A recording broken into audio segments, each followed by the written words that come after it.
In the sleepy town of Willow Creek, everyone knew their place. They knew the rhythms of their neighbors' lives, who mowed their lawn on Saturdays, who left their Christmas lights up until February. It was a town built on predictability. But then there was house number 42. It was a house defined by two things: a vibrant blue door and a silence that felt heavier than anything else in town. For 10 long years, the curtains never moved. No mail was ever seen piling up.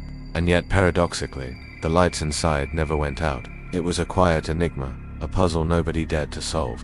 The man behind that blue door was Arthur Vance, or at least, that's what everyone remembered. To the town, he was a ghost hiding in plain sight. A brilliant clockmaker who had retreated into his home after a deep personal tragedy. In the beginning, people understood. They saw him as a grieving recluse, a man who just needed his space. But as 1 year bled into the next, and the decade mark approached, the local whispers started to change. A chilling realization began to spread through the community. No one had actually seen Arthur enter or leave that house since the cold winter of 2014. He had simply vanished behind his own front door. It wasn't the silence that finally shattered the town's peace, it was a sound. A strange, mechanical rhythm that began to emanate from the walls of the house. Neighbors started reporting it, first as a faint tick-tock, then as something more insistent.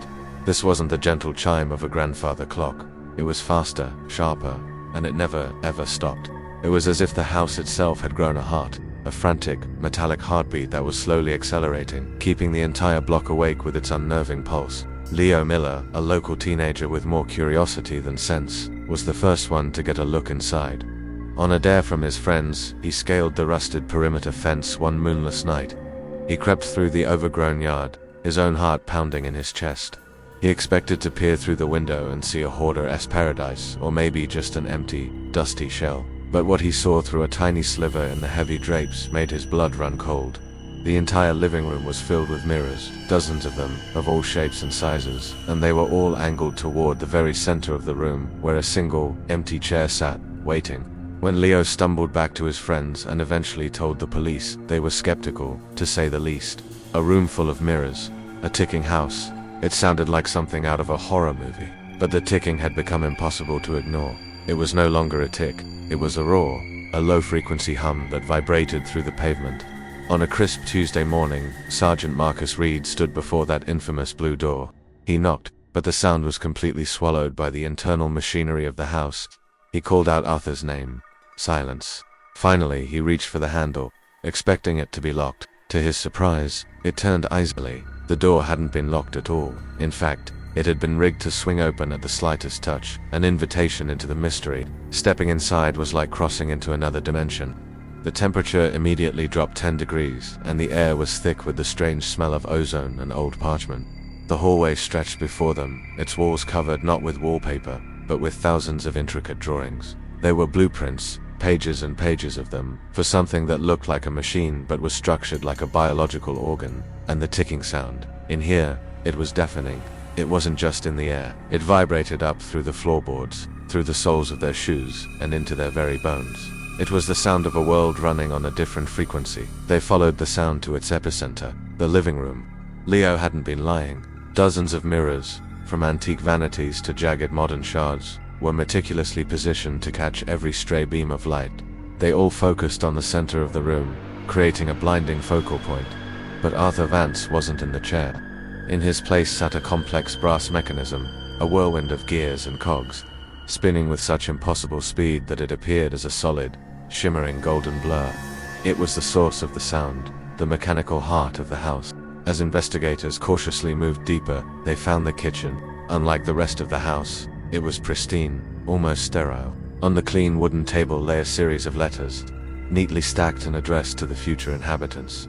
Arthur hadn't been a prisoner in his own home. He had been a worker, a scientist, on a singular, desperate mission. The letters detailed a profound psychological obsession with capturing time.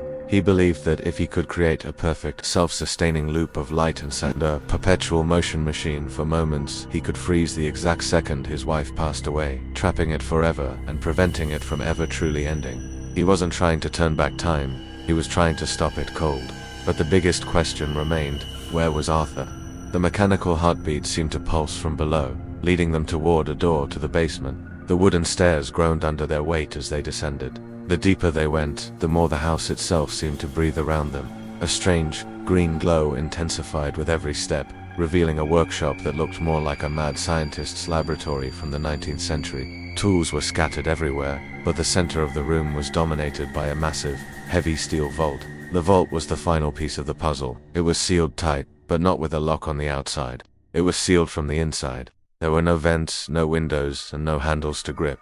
For 3 agonizing days, forensic teams worked tirelessly, trying to bypass the intricate mechanism without destroying whatever or whoever was inside. The entire town of Willow Creek held its breath. Was Arthur Vance still alive in there, the master of his own temporal creation? Or had his obsession with stopping time finally claimed him, trapping him within it? When the heavy vault door finally groaned open, the truth that lay inside was stranger, sadder, and more profound than anyone could have ever imagined. Today, house number 42 stands silent once more. The constant, maddening ticking has finally stopped, and the Hall of Mirrors has been carefully dismantled. But the mystery of Arthur Vance remains, a cautionary tale whispered from one neighbor to the next. Some say he succeeded, that he found exactly what he was looking for, a way to step outside the river of time and exists in a moment of his own making. Others believe he was simply a brilliant man lost in the complex gears of his own grief. Either way, that vibrant blue door remains a quiet reminder that some secrets are built into the very walls around us, and some mysteries are better left unsolved. Thanks for watching. If you enjoy stories that blur the line between science and sorrow, make sure to subscribe and hit that notification bell so you don't miss our next deep dive. See you next time.